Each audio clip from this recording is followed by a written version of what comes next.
Welcome to Life Stories, where we share powerful tales of resilience, betrayal, and personal transformation. Today, we bring you the story of a woman named Grace, whose world was shattered by her husband's betrayal and manipulation. Confronted with the harsh realities of deception and control, Grace fights to reclaim her life, her career, and her dignity. This journey is not just about revenge, it's about finding the strength to stand up for yourself, no matter the odds. Join us as we dive into her incredible story of empowerment and redemption. Don't forget to subscribe to our channel to follow more life-changing stories. It was a night I had once imagined would be filled with celebration, joy, and the recognition of years of hard work. Instead, it felt like the weight of the world was pressing down on me. As I sat in my wheelchair, the cold clink of champagne glasses echoing around me, the ballroom of the Grand Bay Hotel was alive with laughter and conversation. But for me, the world had gone still. My heart pounded with a mixture of disbelief and a strange, steady calm. Samuel, my husband of 12 years, stood proudly at the center of the room, wrapping his arm around Rebecca, his pregnant mistress. They were the picture of a new beginning, a future he had so clearly mapped out for himself. A future I no longer had any place in. Samuel's voice rang out over the crowd, announcing Rebecca as not only the new creative director of his company but also the mother of his child. Not just a new addition to the team, he said, his eyes gleaming with an unspoken pride, but the future I've always dreamed of. His words were directed at the room, but it felt like they were aimed squarely at me. I sat there, in the corner of the room, invisible to everyone but Samuel. The truth, I thought, is that this was the moment that had been building for so long. A culmination of years of growing distance between us. My accident, the one that left me confined to a wheelchair, had been the final turning point. It had started so subtly, but over the years, the affection and warmth we once shared slowly withered away, replaced by silence and avoidance. I tried to meet his gaze, but his eyes flicked toward me for just a second, before quickly shifting to Rebecca. He saw me then, saw the tears welling up in my eyes, but he didn't care.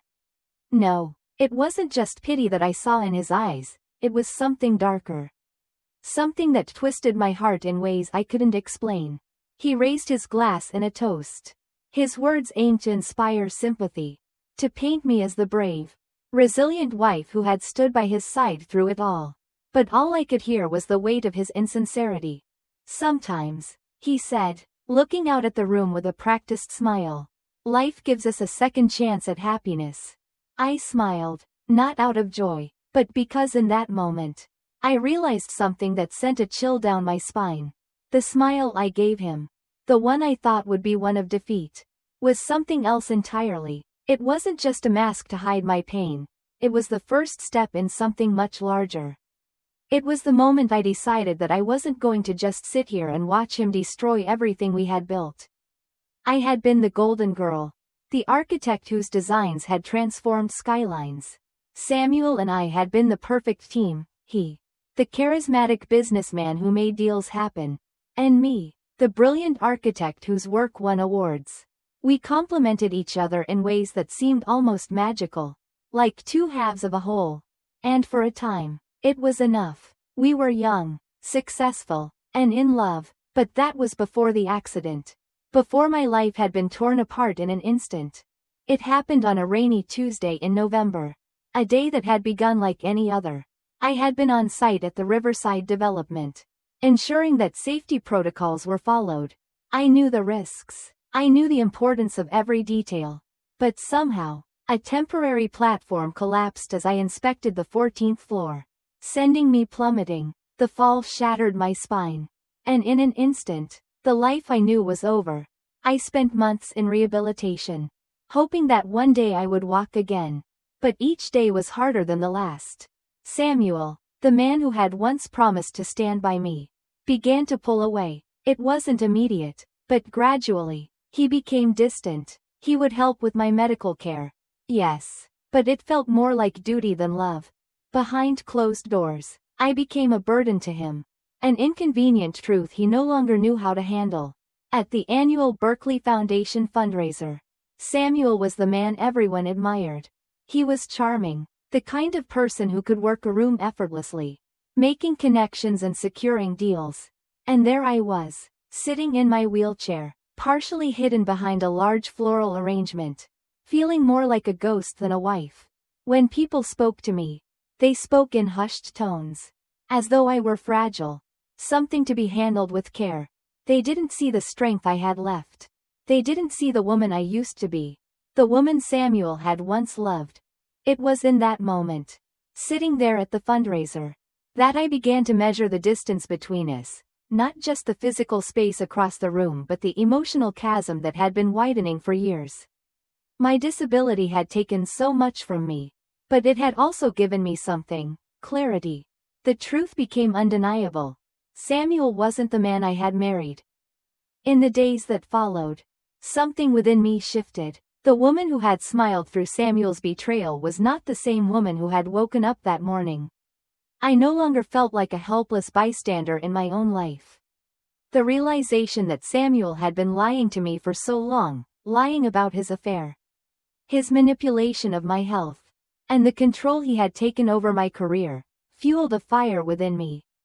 I began to ask questions, to search for the truth that had been hidden from me. I didn't know how or where to start, but I knew one thing for sure: I would no longer let him define my story. It began with small steps, unnoticed by Samuel, as he continued his life, his lies, and his manipulations. I started paying more attention to the things that had once seemed insignificant: his behavior, the subtle ways he dismissed me, the way he'd never allowed me to attend our business meetings or to play a role in decisions that directly affected our company. He claimed it was for my health, that I was too fragile to handle the stress. But I had always been an integral part of the team. I had designed the very buildings Samuel bragged about at social gatherings. And yet, here I was, sidelined, dismissed as nothing more than a tragedy, a disabled woman whose career had ended with a fall. One evening, after another uncomfortable dinner where Samuel spoke of work as if it were the only thing that mattered, I decided to take action. It started innocently enough. I began with my medical records, ones that Samuel had carefully curated and controlled. He'd made sure I saw the doctors he trusted, the ones who shared his narrative about my limited recovery. But as I dug deeper, I began to see the cracks in his carefully constructed facade. The medications I had been prescribed, painkillers, muscle relaxants, sleep aids, had been altered. The dosages were higher than necessary. The combinations weren't right for my condition, and my neurologist had never approved them. Samuel had been managing my prescriptions, not out of concern, but out of control. The more I uncovered, the clearer it became that Samuel's actions were intentional, designed to keep me weak and dependent. I contacted Claire, my physical therapist, who had always been more than just a therapist. She was my ally, my friend. I showed her the bottles of pills that lined my bathroom cabinet. And when she examined them, her face grew grave. "Grace," she said softly, "these medications are not right for you. You've been given too much of these. And the combination, it's not just making you foggy, it's hindering your recovery." Those words struck me like a bolt of lightning.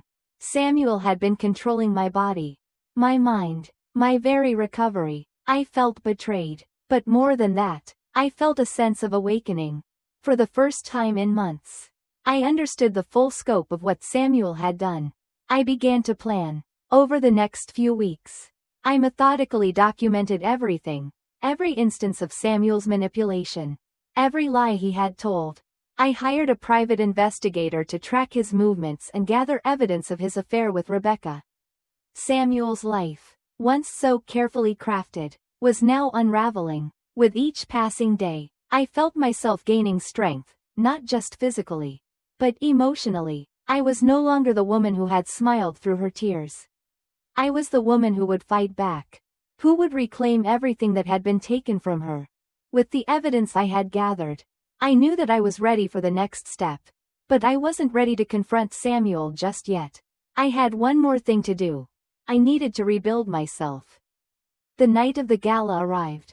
And with it, the culmination of everything I had been preparing for.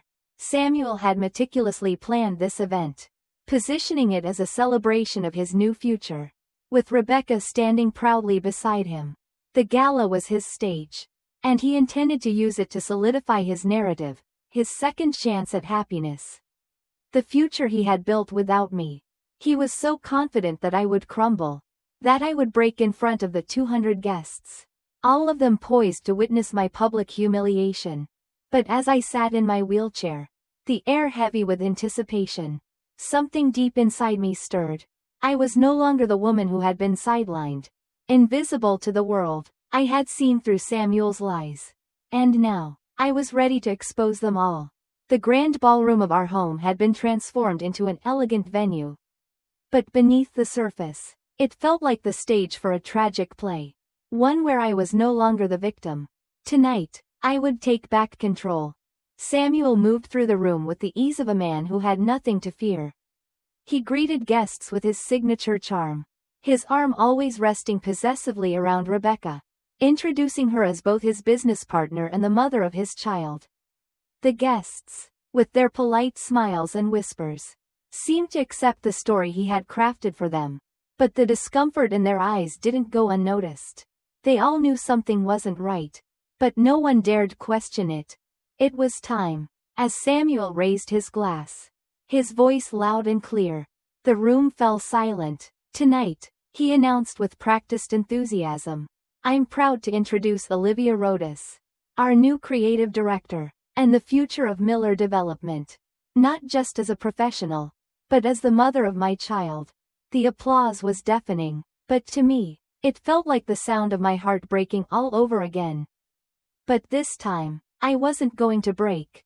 I wheeled myself slowly toward the stage, each movement deliberate, each second a breath in the new life I had claimed for myself. Samuel's face flickered with surprise when he saw me approaching. The carefully constructed mask he wore slipped for just a moment, his eyes wide with disbelief and perhaps a hint of fear. He never thought I would stand up to him. He never thought I would fight back. When I reached the stage, I didn't wait for him to offer me the microphone. I took it in my hands, my grip steady, and I looked out at the crowd. The people who had once admired me, who had known me as the brilliant architect, now saw only a broken woman in a wheelchair. But tonight, they would see the truth. I'd like to congratulate Samuel and Rebecca. I began, my voice calm and steady. A child is always a blessing, regardless of the circumstances of its conception. There was an audible shift in the room, a murmur that rippled through the guests. Samuel's face flushed, and I saw Rebecca shift uncomfortably by his side.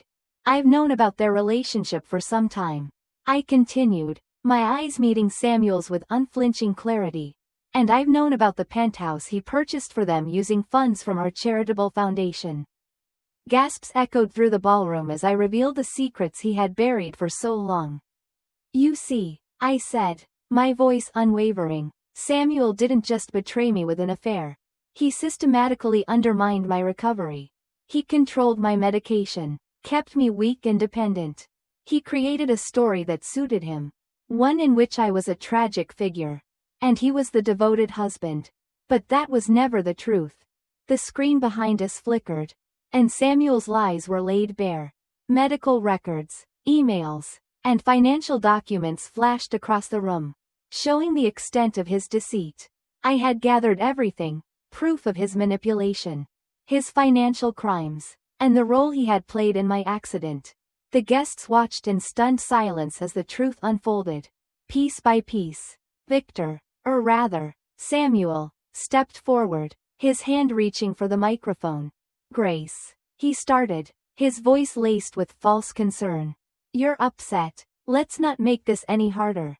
But I interrupted him. I'm not upset, Samuel, I said, my voice clear and strong. I'm finally clear-headed. I paused, allowing the weight of my words to settle. Thanks to proper medical care and intensive physical therapy, I've regained more function than you ever thought possible. The room went quiet as I rose from my wheelchair, supported by a cane, and took a step forward. The silence was deafening, I could feel the eyes of every single person in that room on me. But this time, I didn't feel small, I felt powerful. I can stand, I continued, my voice cutting through the tension. I can think clearly, all things you worked very hard to prevent. Samuel, the look on his face, rage, disbelief, and terror, was enough to make my heart race. But I didn't stop. Tonight is not about revenge. Samuel, I said, my eyes locking with his. It's about accountability. And with that, the final pieces of his empire began to crumble. The FBI agents who had been waiting for this moment walked into the room. Their presence a quiet reminder that the law was now in control. Samuel's fate was sealed, and he knew it. As the evening drew to a close, I remained standing, my cane steady in my hand. For the first time in years, I was no longer the woman trapped in a wheelchair. I was the woman who had taken back her life. And I knew, without a doubt, that this was just the beginning. As the final guests left the gala, and the investigators continued to gather evidence, I sat alone in the quiet aftermath of what had just unfolded. The night that Samuel had planned to be my downfall had turned into his. He had built his life on lies, manipulation, and deceit, but I had exposed the truth, and it had cost him everything. His wealth, his power, and his reputation were now nothing but ashes, crumbling around him as the law took its course. But for me, the journey was far from over. It wasn't about vengeance, it was about reclaiming my own life. The woman I had once been, full of ambition, love, and dreams, was finally emerging from the shadows of the person I had become. Through the betrayal, the manipulation, and the heartache, I had learned something profound about strength, resilience, and the power of standing up for yourself. In the weeks that followed, I rebuilt not only my career but my sense of self. With the support of my friends, family, and the professionals who helped me regain my health, I moved forward, leaving the broken remnants of my past behind me. I created new opportunities, finding solace in my work and in the spaces I was now helping to design, spaces that reflected not just accessibility but empowerment. Looking back, I realize that the hardest battles are often fought within ourselves. But every step I took, every moment I fought back against the lies, brought me closer to the person I was meant to be. Samuel had once held the power over me, but now, I controlled my destiny. Thank you for joining me on this journey. If you found my story inspiring, please like this video and subscribe to our channel to stay updated with more life-changing stories. Together, we can find strength in the struggles and create a future full of hope and possibilities.